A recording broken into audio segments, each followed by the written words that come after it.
Assalamualaikum warahmatullahi wabarakatuh.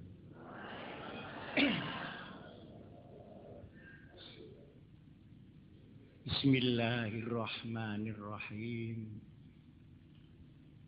Alhamdulillahilladzi alafa baina qulubina. Fa asbahna bi ni'matihi ikhwan. Allahumma salli ala sayyidina wa maulana wa syafi'ina wa uswatina wa habibina wa qurrati a'yunina Muhammadin sallallahu alaihi wasallam wa ala alihi wa sahbihi ila yaumil qiyam. Subhanaka la ilma lana illa ma 'allamtana innaka antal alimul hakim. Rabbana atina min ladunka rahmah wa hayyi' lana min amrina rasyada. Amma ba'd. Hadratul muhtaramin ashabal fadilah, para ulama, para kiai, para sesepuh, pengurus YPM, penyelenggara harlah, seluruh mustaghithin, mustaghithat, hadirin, hadirat yang saya muliakan. Pada kesempatan harlah ke-83, rasanya kita mulai perlu mengenang kembali, memperbaharui kembali ingatan kita. Apa Nahdlatul Ulama? Untuk apa dibuat? Bagaimana seharusnya berkiprah? Dan akhirnya mau kemana? Mungkin untuk mereka yang seumur saya mendapatkan penjelasan langsung dari ulama-ulama pendiri. Tapi buat yang muda-muda, saya kira perlu penegasan kembali. Apa sesungguhnya Nahdlatul Ulama? Nahdlatul Ulama yang bahasa Arabnya pakai nahdah, itu artinya kebangkitan. Jadi orang NU punya kewajiban untuk bangkit. Bangkit selalu ada 3 hal yang harus kita punyai. Pertama, pemikiran. Yang kedua, perjuangan. Dan yang ketiga, penyesuaian dengan tingkat perkembangan pada masing-masing. Kalau tidak ada 3 hal ini, tidak mungkin ada nahdah. Tidak mungkin ada kebangkitan tanpa pemikiran, tanpa perjuangan, dan tanpa penyesuaian terhadap zaman yang disebut basirun bi ahli zamanihi. Para pemimpin yang dapat mengukur tingkat zaman itu dapat melihat maknanya, kemudian membawakan Nahdlatul Ulama tepat zaman dan tepat usaha. Yang bangkit apa? Al-ulama. Ulama di sini ada 2 hal yang perlu kita fahami. ulama sebagai pribadi dan ulama sebagai ilmul ulama. Nah, di tengah-tengah NU tentu ada ulama. Ada kiai. Tapi kiai dengan ulama itu hampir sama, tapi tetap kacek. Kalau kiai itu sebutan dan bersifat kultural. Kapan seorang jadi kiai? Kalau dipanggil kiai, maka jadi dia. Kadang-kadang pagi orang belum dipanggil kiai. Siang hari ada konferensi NU, dia jadi ketua. Langsung sorenya panggilannya kiai. Jadi ada kiai dadaan di dalam Nahdlatul Ulama. Itu di Jawa Timur. Di Jawa Tengah panggilannya mbah. Itu juga kultural. Belum syar'i. Jawa Barat Ajian. Lalu Sumatera Barat Buya. Kalimantan Selatan Guru. Nusa Tenggara Barat Tuan Guru. Aceh Abu. Jadi kalau ada ulama banyak, panggilannya para abu-abu sekalian. Sebentar lagi sudah jadi coklat ini karena sudah. Siapa mereka? Mereka adalah yang dihormati umat dengan sebutan kultural itu tadi. Tapi kalau ulama itu yang manggil bukan masyarakat. Yang memanggil adalah Al-Quran dan hadis Rasulullah Sallallahu Alaihi Wasallam.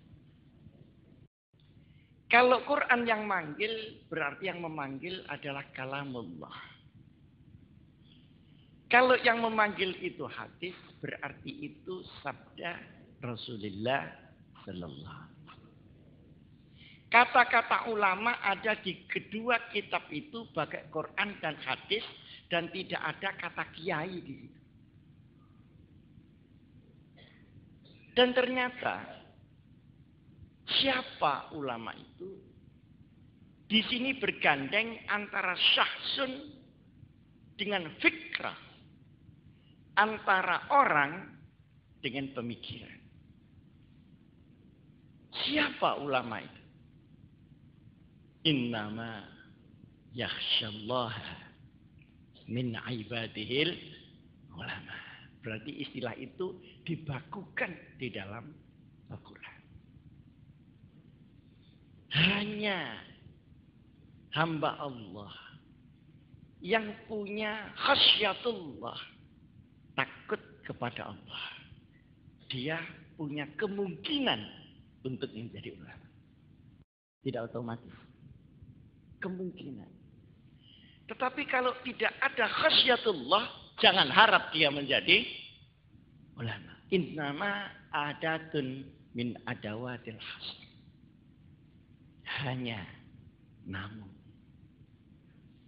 Di sini bedanya ulama dengan SAG. Sarjana alam ghaib. Kapan seorang itu disebut SAG? Ketika dia sudah lulus ujian S1 saja. Tidak pernah diurus khasyatullah. Nah ternyata khasyatullah adalah syarat seorang ulama sebelum ilmu, sebelum amal, sebelum hikmah, sebelum istiqamah, dan sebelum basirah. Orang-orang yang mempunyai khasyatullah, kemudian dia mendapatkan ilmu, maka ilmu ini menjadi bertanggung jawab. Al-ilmu syai'un wa mas'uliyatul ilm syai'un akhar. Ilmu itu sesuatu, tapi pertanggungjawaban ilmu sesuatu yang lain. Ilmu hukum bisa kita dirikan fakultasnya. Tapi keadilan itu tidak ada fakultas. Fakultas psikologi itu boleh, tapi fakultas ketawakalan itu tidak ada. Yang ada fakultas penggeragasan di mana.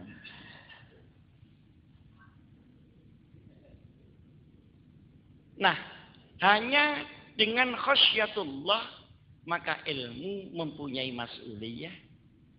Nah, ketika mas'uliyah itu ada, maka ilmu berubah menjadi amal, maka akan ada ilmu yang amaliyah dan ada amal yang ilmiah. Hari ini orang mencari ilmu saja sudah mulai sulit. Di sini kan taman pendidikan. Semua bapak-bapak guru tahu berapa persentase murid yang cari ilmu benar-benar dan berapa yang cari ijazah saja. Sehingga ijazahnya numpuk, tapi gobloknya tetap numpuk. Seperti numpuknya ijazah itu. Mungkin yang tersenyum pernah mengeluarkan ijazah. Untuk orang-orang yang tidak berhak untuk ijazah. Jadi dari segi keilmuan saja, zaman sekarang sudah dipersoalkan. Padahal ilmu yang menancap pada khasyatullah itu insya Allah akan menjadi ilmu yang manfaat. Kalau tidak, dia akan menjadi ilmu yang mubazir atau berubah menjadi ilmu yang mudirrun li'alimihi wa li ghairihi. Bahkan ilmu itu bisa berbahaya untuk si penyandang ilmunya itu sendiri dan masyarakat sekitar. Bukan ilmunya yang berbahaya, tetapi karena dia menancap tidak pada khasyatullah, tapi pada hawa nafsunya, sehingga anak panah ini berada pada gendewa yang tidak benar. Saya mendapat cerita ini pertama dari almarhumah Kiai Ahmad Siddiq Faisal Yaman. Kemudian saya diminta untuk membaca kitab hikam bagaimana menggabungkan antara ilmu menjadi amal yang dilem dengan mas'uliyah. Itulah ciri seorang ulama. Sehingga ulama pertama ada khasyatullah, yang kedua ada ilmu. Nah, ilmu menjadi manfaat karena berada pada khasyatullah. Kalau berada pada hati yang kosong, ilmu itu akan menjadi ilmu mubazir. Tumpuan ilmunya banyak, tapi tidak terasa.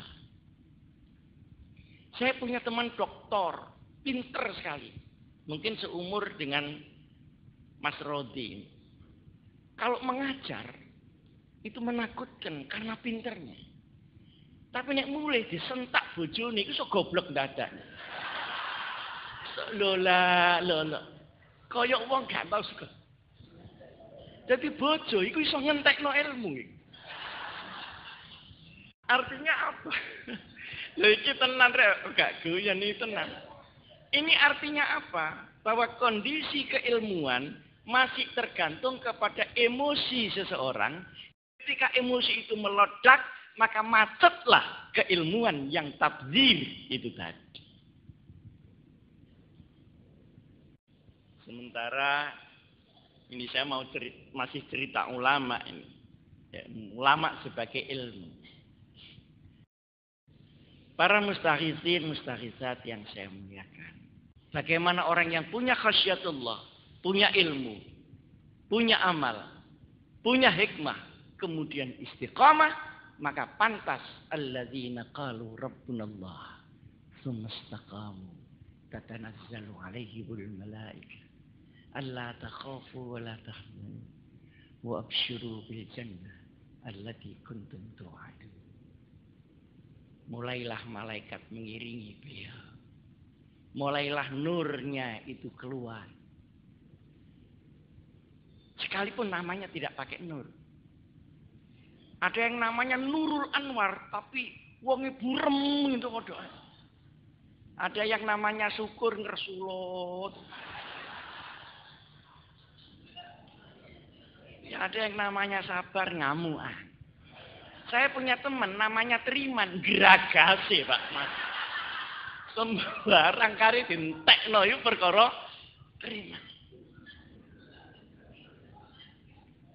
Jadi benar Shakespeare, what's in a name? Apa sebetulnya nama? Sekalipun ismun dari kata-kata sumuwun, sebenarnya ismun harus bermakna tinggi. Para hadirin hadirat, mulailah dengan istiqomah itu Allah memberikan fadilah. Dia satu tingkat di atas rata-rata. Mulai dia disegani. Disegani bahasa Indonesia, bukan disegani cara Jawa. Disegani cara Jawa kan dijejeli sego. Disegani bahasa. Dia tidak minta, disegani tidak minta. Mana ada ustadz minta disegani? Kon kok gak sungkan karo aku? Oh, ustadz ngene. Tidak minta, tapi datang juga. Pakaiannya biasa, pakai sarung. Kadang-kadang yang tidak sabuan. Dan rata-rata tidak katoan juga. Karena selain praktis juga ISIS, di samping yang di dalam juga bisa demokratis. Jadi demokratisasi internal itu mengakibatkan kebebasan gerakan ke kiri dan ke kanan. Wah ini jangan diterus-terus yang kasih ngaji. Nah, maka mari sebagai orang NU kita raih kembali itu. Minimal kita sadar bahwa kita salah dan kita harus kembali menuju ke sana. Paling tidak. Karena kalau titik-titik yang diterangkan itu tadi kita tinggalkan, kita akan diberikan Allah yarfa'ullahul barakata min kasbih. Na'udzubillah min dzalik. Berkah dari perjuangan kita bisa ditarik oleh Allah. Berkah kehidupan. Kehidupannya diberi, berkahnya ditarik. Rezekinya dikasihkan, berkahnya ditarik. Ilmunya dikasihkan, berkah ilmu ditarik. Pangkatnya dikasihkan, berkahnya ditarik. Karena titik-titik itu tadi sudah lepas dari masyarakat. Sayati zamanun yafirruna minal ulama. Yang dimaksud bukan min syahsil ulama, tapi min ilmil ulama. Yang tadi saya sebutkan, fayabtalihumullahu bisalati baliyah. Yang pertama adalah yarfa'illahul barakah min kasbih. Cobalah kita jujur kepada diri kita. Hari ini kita hidup di negeri yang indah, tetapi hati penuh gelisah. Di negeri yang subur, tapi kita miskin di tengah kesuburan. Di negeri yang penuh buah-buahan, tapi kita kurang gizi di mana-mana. Kita sebagai negara Islam terbesar di dunia, tetapi semua pelanggaran agama lengkap ada di Indonesia. Semangat amar ma'ruf mungkin tinggi, tapi semangat nahi mungkar turun drastis di mana-mana. Bahkan di kalangan NU sendiri, semangat dakwah itu sudah turun. Yang masih kelihatan naik adalah semangat khitobah. Tapi dakwah yang bil hikmah ay bil adillatil muhakkamah wal mau'izatil hasanah wal mujadalah billati hiya ahsan. Turun terus. Kita terjebak pada rutinitas. Dan ini perlu kita koreksi di tengah-tengah harlah. Para hadirin, sekarang ada gejala baru. Gejala bahwa pemimpin jauh dari umatnya. Dan umat tidak ngereken pemimpinnya. Padahal seharusnya umat itu yastami'unal qaul fayattabi'una ahsan. Mereka mendengar, meneliti apa yang didengarkan. Kemudian mengambil hal-hal yang mungkin untuk dia lakukan. Sekarang sudah sulit mencarinya. Alhamdulillah di NU masih ada. Sekalipun sudah turun. Tapi masih ada. Organisasi lain mengumpulkan orang sekian. Tidak bakal ada Pak. Tidak bakal ada. Kecuali di Sangoni. Itu pun kadang-kadang diambil sangunan tok dan tidak teko. Wong ada yang pengalaman mestinya. Para hadirin hadirat yang saya muliakan. Tetapi sekarang ini ada presiden pidato. Yang mendengarkan bupati, bupatinya tidur.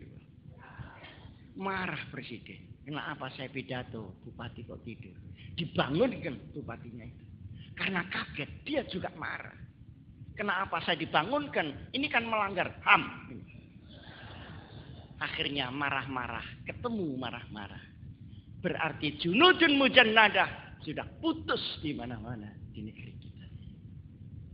Masihkah kita belum merasa bahwa sesungguhnya berkah dan kesedapan hidup, baik hidup pribadi maupun hidup bernegara, sekedar merantak ini di mana-mana. Barang diri hadirat yang saya muliakan. Bisakah seorang memikirkan dan membayangkan bahwa di sebuah negeri yang kaya raya seperti Indonesia, tapi berpenduduk miskin, lahannya nganggur, orangnya juga nganggur. Mestinya kalau lahan nganggur, dia kerja keras mencangkul. Ini lahannya nganggur, orangnya juga nganggur. Kemiskinan ada di mana-mana. Kemiskinan bukan hanya merusak nama kita di Indonesia, tapi menghancurkan nama Indonesia di seluruh dunia. Karena saya sudah keliling di mana-mana, nama Indonesia tidak sesedap yang kita bicarakan di sini. Apakah dia di Timur Tengah, di Eropa, di Australia maupun di Amerika. Karena kemiskinan itu pula, akhirnya timbal balik antara pemimpin dengan umat.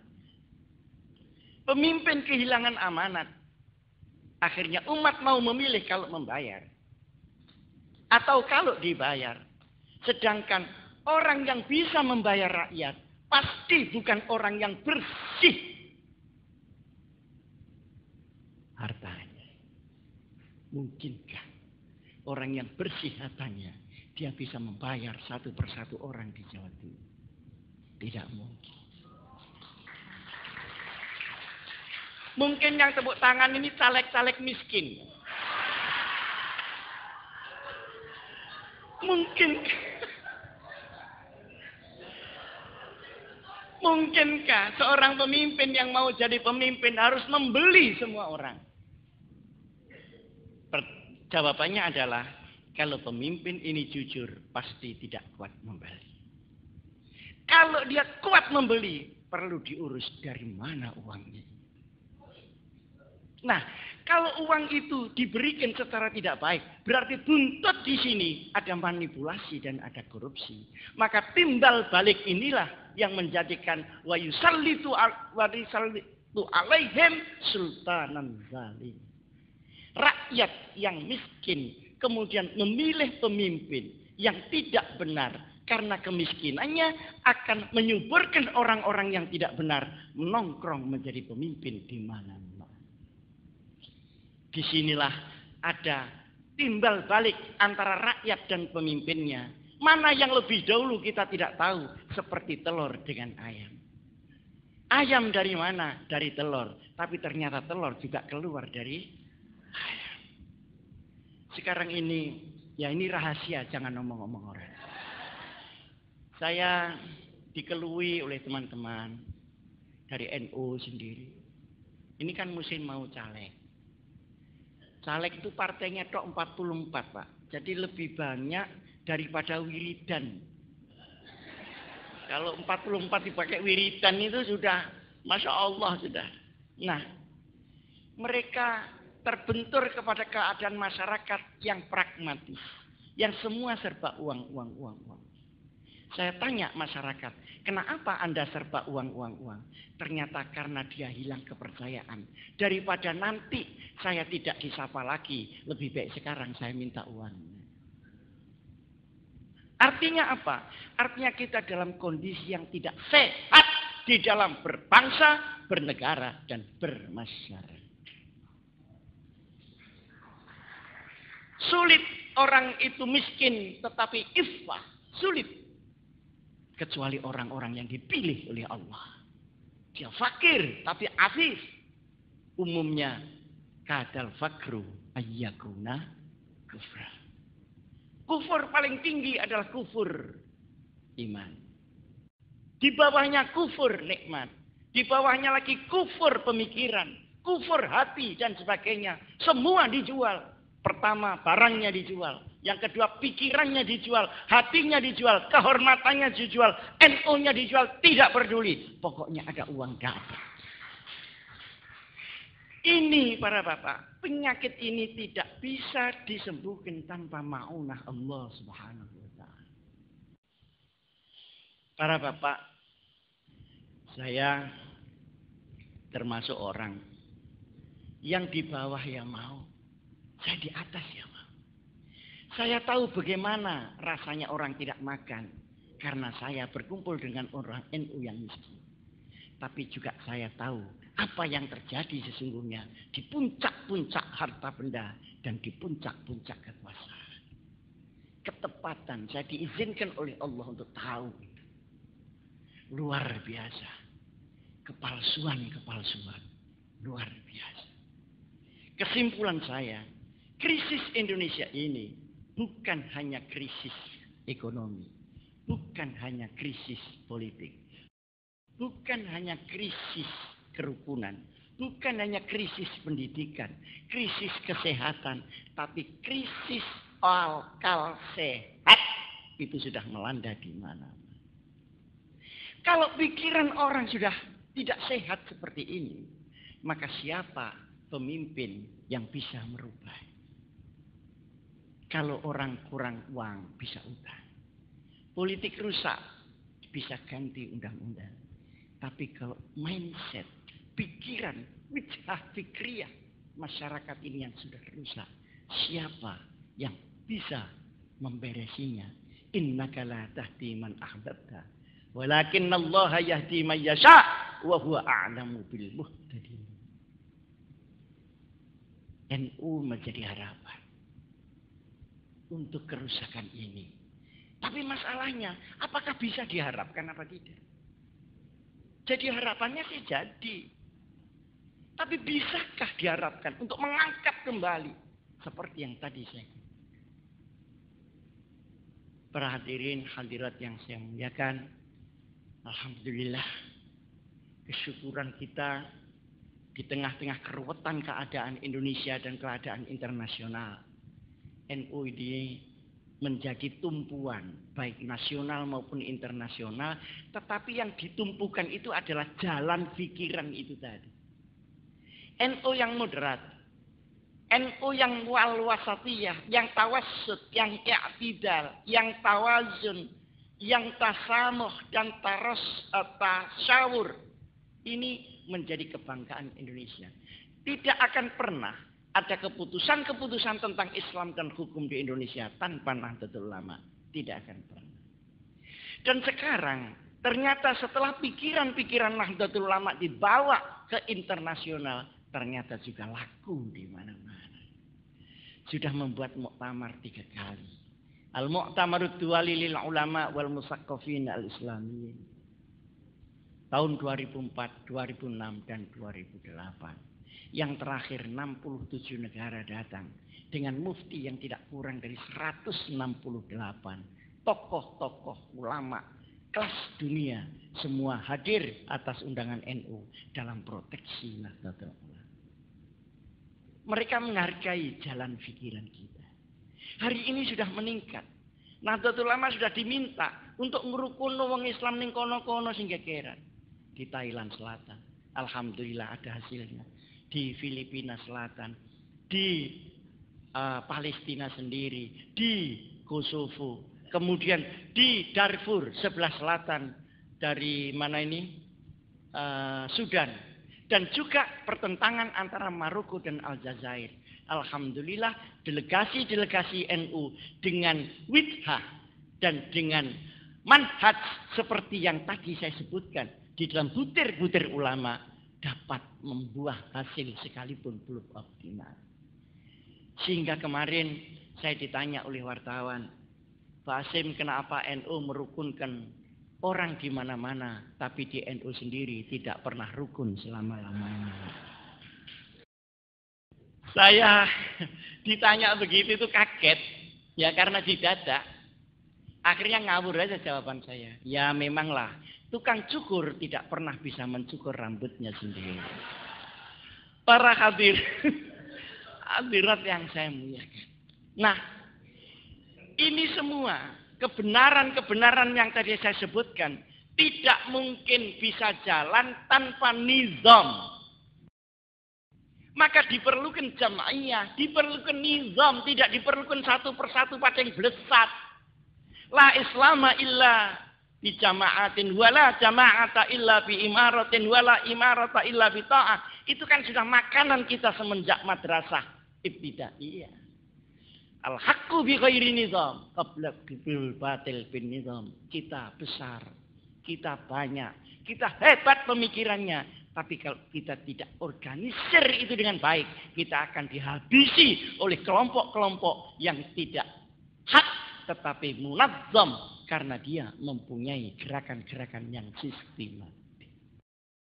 Maka sekarang muhasabah kita, benarkah NU sudah tertata seperti besarnya NU ini? Ataukah kita hanya penataan dalam segi teori, tapi kenyataannya kita bergerak sendiri-sendiri tanpa arah? Para hadirin hadirat, ingat, untuk menata NU tidak gampang. Karena NU ini tumbuh dari bawah. Lain dengan Muhammadiyah yang tumbuh dari atas. Yang turun dari atas, top down namanya. Kita ini bottom up. Kita ini dari ulama, bekerja sendiri-sendiri, kemudian bergabung menjadi Nahdlatul Ulama. Sehingga kekuatan itu pada masing-masing beliau-beliau itu sebenarnya. Dari kultural membentuk struktur. Kalau Muhammadiyah dari struktur membentuk kulturnya. Maka apa-apanya lebih rapi. Madrasahnya SMP-nya semua SMP Muhammadiyah. Universitasnya Universitas Muhammad semua. Sehingga waktu ada orang luar negeri datang ke Indonesia tanya, Pak, ini semua kok milik Muhammadiyah? Universitas Muhammadiyah, rumah sakit Muhammadiyah, sekolah-sekolah kejuruan, yang milik NU yang mana? Ya saya didadak yang ngawur lagi. Pokoknya selain ada tekinya Muhammad, yang milik NU semua. Repot sudah. Wong namanya yuk gak tau ono NU nih, sing YPN lah, sing Cokro Aminoto, sing anu SMP Sarip Tambak Yoso. Jadi tidak munazam. Lah mari kita anu sedikit-sedikit. Tadi siang Pak Profesor Abu Amar datang ke saya bilang, Pak Abu, tolong RSI Surabaya itu diganti namanya Rumah Sakit Nahdlatul Ulama. Pertama nanti yayasannya namanya Yarsi gini-gini tulis kecil-kecil di bawah, yang besar itu tuh Rumah Sakit Nahdlatul Ulama, biar menjadi contoh rumah sakit NU se-Indonesia, nanti dengan serentak diganti dengan nama Nahdlatul Ulama. Dan ini harus kita kerjakan, tidak cukup hanya dikeploi saja di sana. Rumah sana ini bisa dikeploi wis beres rumah ini. Parah. Nah, ini semuanya menunjukkan bahwa organisasi kita masih lemah dibanding kekuatan kita yang sesungguhnya. Padahal orang luar, maaf ini jangan ditulis di koran. Orang luar, di luar Nahdlatul Ulama, hampir tidak ada, saya tidak mengatakan tidak ada, hampir tidak ada yang menginginkan NU bersatu padu, hampir tidak ada. Karena dengan bersatu padunya NU, mereka akan kekancingan lawang di mana-mana. Maka dengan demikian, mereka masuk ke kita. Dan kita juga gembira karena dimasuki mereka. Maka akhirnya masuk aninglah NU itu di mana-mana. Sesungguhnya kita itu menyuruh supaya NU di mana-mana. untuk memberikan manfaat di mana-mana, bukan menarik penyakit mana-mana masuk di dalam Jam'iyah Nahdlatul Ulama. Ini harus ada penegasan kembali bahwa khitah NU itu maksudnya bebas. Kita bebas berkreasi, beramal dimanapun, tapi kita sama sekali tidak bebas untuk memasukkan penyakit manapun ke dalam Jam'iyah Nahdlatul Ulama. Jadi al-hurriyah bil mas'uliyah. Kebebasan itu selalu dengan pertanggungjawaban. Para hadirin, khusus untuk organisasi ini, kita nanti pada bulan Januari tahun 2010 akan mengadakan muktamar yang ke-32. Tempatnya ada di Makassar. Oleh karenanya saya mohon supaya Jawa Timur melalui wilayahnya dan cabang-cabang atau para pemikirnya berkumpul untuk memikirkan ke depan NU ini harus bagaimana. Bawa itu ke muktamar NU. Jangan berangkat ke muktamar dengan otak kosong dan kantong kosong. Banyak yang berangkat muktamar iso budal tapi gak iso muli. Alah kok kepethuk Pak Hasim dik kono ketok kene keleleran mosok gak disanguni muli. Ngono tok era. Jadi jurusan romli rombongan liar ini. Masya Allah. Oleh karena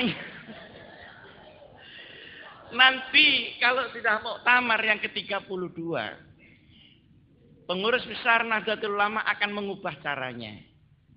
1 bulan sebelum muktamar, seluruh bahan-bahan muktamar akan diusahakan sudah sampai di cabang masing-masing. Supaya bisa dibaca apa yang akan dibicarakan di sana. Di sana akan membahas. Kita akan berikan verslah pertanggungjawaban apa yang dilakukan oleh PBNU selama ini. Mulai dari lokal Malang, sampai regional Jawa Timur saya, sampai pengurus besar, sampai sekarang membabat NU di seluruh dunia sesuai dengan dotnya NU yang melingkar ini. Sekarang kita sudah 47 negara yang ada cabang Jam'iyah Nahdlatul Ulama. Itu semua nanti akan kumpul, kita akan bahas masa depan Nahdlatul Ulama. Silahkan, ini yang dilakukan oleh PBNU, selebihnya terserah muktamar. Bagaimana rumusan-rumusan tentang khitah, rumusan-rumusan tentang Jam'iyah, semuanya dikumpulkan, dicocokkan dengan keadaan, bawa semuanya ke muktamar untuk diadakan perumusan-perumusan di sana. Para hadirin, hadirat yang saya muliakan, ini adalah urusan intern Jam'iyah Nahdlatul Ulama. Tapi sebagai organisasi yang besar, kita tidak mungkin lepas dari pengaruh ekstern yang masuk di dalam Nahdlatul Ulama. Baik ekstern itu namanya negara, maupun ekstern itu namanya kelompok-kelompok yang menginginkan suara dari Nahdlatul Ulama. Ketepatan di Indonesia ini sekarang musim reformasi. Dulu waktu zaman Pak Harto semua diatur dari atas ke bawah. Baru milih Bupati Sidoarjo saja. DPRD tidak tahu besok saya milih siapa. Menunggu feeling dari Sidratil Muntaha. Tapi sekarang semua dari bawah. Dalam 5 tahun kita 6 kali pemilihan umum. Kepala desa, Bupati Wali Kota, Gubernur, Presiden, kemudian DPR, DPD. Ini baru saja milik gubernur yang dikalahkan, sekalipun sesungguhnya tidak kalah. Segera disusul Pileg. Pileg 40 sekian partainya. Saya hanya minta satu. Saudara-saudaraku, sekali ini saya minta didengarkan kata-kata saya. Kalau nanti memilih Pileg, pilihlah teman kamu sendiri. Pilihlah yang kamu kenal. Jangan titipkan amanat kepada orang yang Anda tidak kenal. Karena itu saja. Nggak yang tepuk tangan ini caleg apa enggak? Logis kan? Kita ini akan menitipkan amanat untuk mengatur negara, mengatur. Loh, kok dititipkan sama orang yang tidak kenal? Itu apa urusannya? Titipkan kepada yang kenal dan pilih dari yang kenal itu yang menurut Anda itu amanat. Sekarang di sini banyak pileg. Termasuk yang datang ini kan pileg ada. Ada Pak Rodi. Kenal enggak dia? Kalau kenal ya dipilih gitu. Ada Soleh Hayat. Ada Pak ini nyalon lagi enggak? Hah? Pak Imran nyalon lagi? Masya Allah.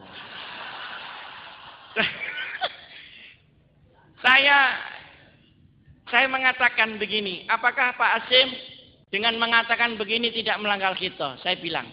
Khitoh itu tidak ada hubungannya dengan coblosan. Khitoh itu adalah pemikiran sehubungan dengan kenegaraan, kemasyarakatan. Kalau coblosan itu dibebaskan. Nah, setelah dibebaskan, bagaimana rakyat menggunakan kebebasan itu secara bertanggung jawab. Kalau bisa dititipkan teman sendiri, kenapa dititipkan teman yang lain? Kalau tahu orang itu membantu NU, kenapa dikasihkan kepada orang yang terang-terang kalau besar akan menginjak-injak Jamaah Nahdlatul Ulama. Jadi selain kita ada muhasabah, kita harus ada muraqabah, kewaspadaan terhadap keselamatan Jamaah Nahdlatul Ulama.